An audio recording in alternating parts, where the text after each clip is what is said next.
જય માતાજી, જય શીતળાઈ માં।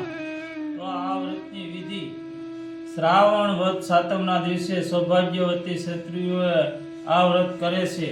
વ્રત કરનારે સવારે વહેલા ઉઠી ઠંડા પાણીથી નાહવું તથા આખો દિવસ ટાઢું ખાવું। આ દિવસે સૂલો સળગાવવો નહીં, ઘીનો દીવો કરી શીતળા માતાની વાર્તા કરવી।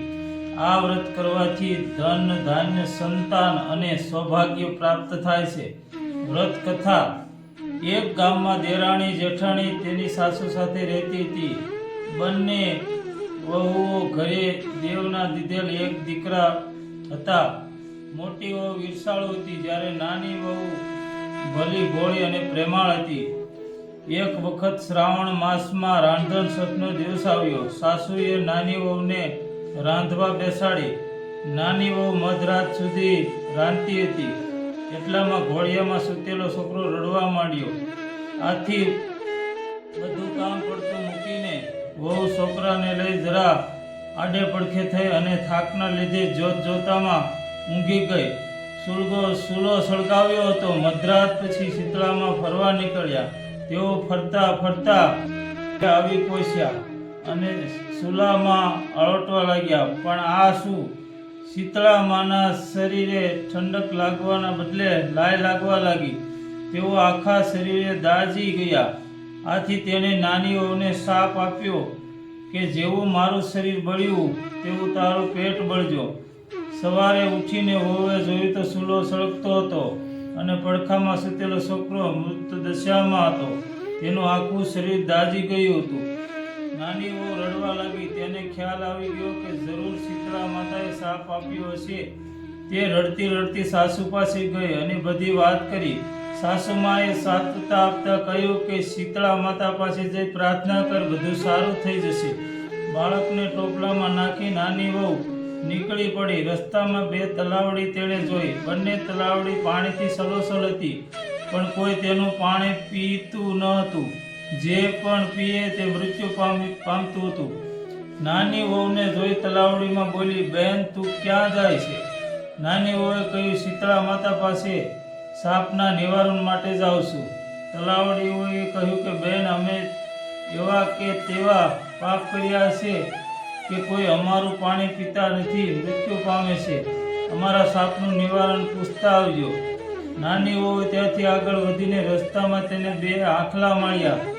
તેમની ડોકમાં ઘંટીના પડ લટકતા હતા અને બંને લડતા હતા।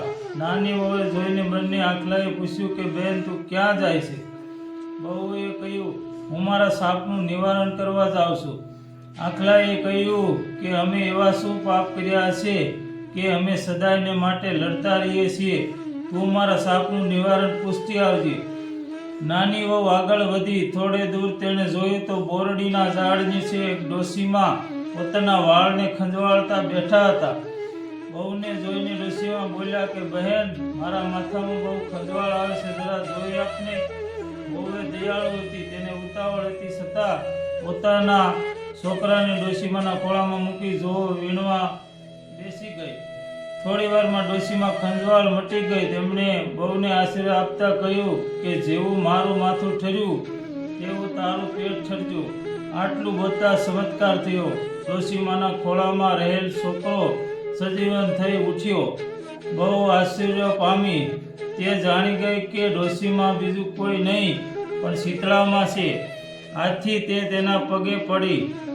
વહુએ તલાવડીઓને સાપનું નિવારણ પૂછ્યું। શીતળા માતા બોલ્યા કે પૂર્વજન્મમાં આ બંને તલાવડીઓ શોક્યો હતી અને રોજ ઝઘડા કરતી હતી। કોઈને શાક છાશ આપે નહીં અને આપે તો પાણી નાખીને આપે। આથી એમનું પાણી કોઈ પીતું નથી, પણ તું એમનું પાણી પીજે એટલે એમના પાપોનો નાશ થશે। એ પછી વહુએ આંખલાઓના સાપ વિશે પૂછ્યું। તેના જવાબમાં શીતળામાં બોલ્યા કે ગયા જન્મમાં બંને દેરાણી જેઠાણી હતી। તેઓ એટલી બધી ઈર્ષાળુ હતી, કોઈને દળવા ખાડવા દેતી નથી। આથી આ જન્મમાં બંને આંખલા બન્યા છે અને એમના ગયા ઘંટીના પડ છે। તું આ ઘંટીના પડ છોડી નાખજે, આથી એમના પાપ દૂર થશે। નાની વહુ ખુશી થતી શીતળામાના આશીર્વાદ લઈ છોકરાને લઈ પાછી ફરી। રસ્તામાં તેને પેલા આખલા મળ્યા.